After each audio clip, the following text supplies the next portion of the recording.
Now we'll go to the second subtopic of discussion, that is language and animal means of communication. As I have already told, both human and animals communicate, but the way we communicate is totally different from the way animals communicate. Okay, so for example, when you are taking the dog, how the dogs communicate is by barking. Apart from barking, they may wag the tail or whatever gestures they are doing. So everything is used for communications. So when you're taking the bees for example, so how the bees dance, no, so the particular dance will be a communication to the other bees.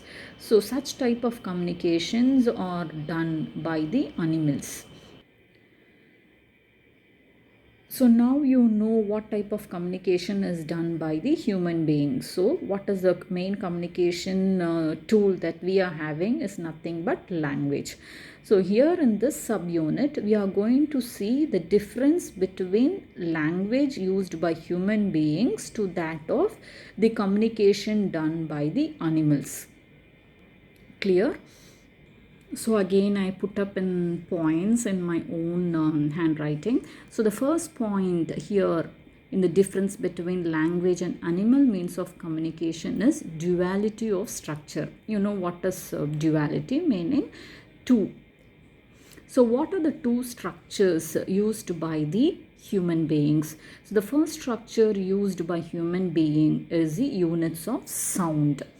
Okay, and units of sound, you know, the phonetic symbols, and these units of sound, they combine to form units of meaning. Okay, so altogether when the units of sounds combine, they give units of meaning, and those units of meanings are called as morphemes.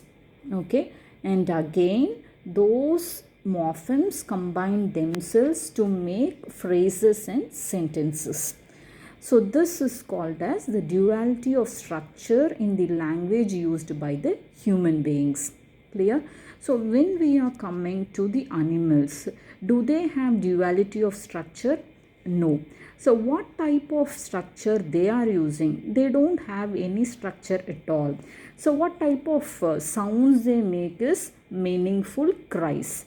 So this is the only sound they know. Animals, when you are talking about animals, they have only meaningful cries. So that is the only thing used by the animals.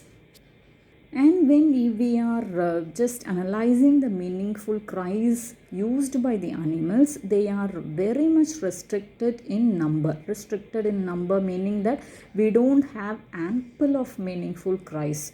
Maybe only a handful of meaningful cries.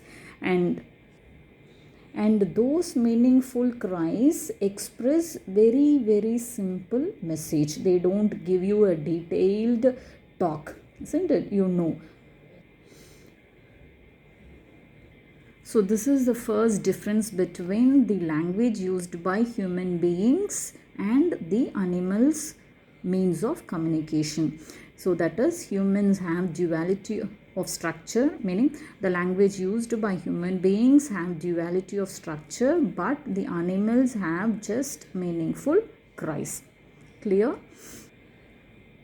We'll go to the second point. So here I have put up the heading as productivity and creativity. Again, you can go back to the characteristics of language.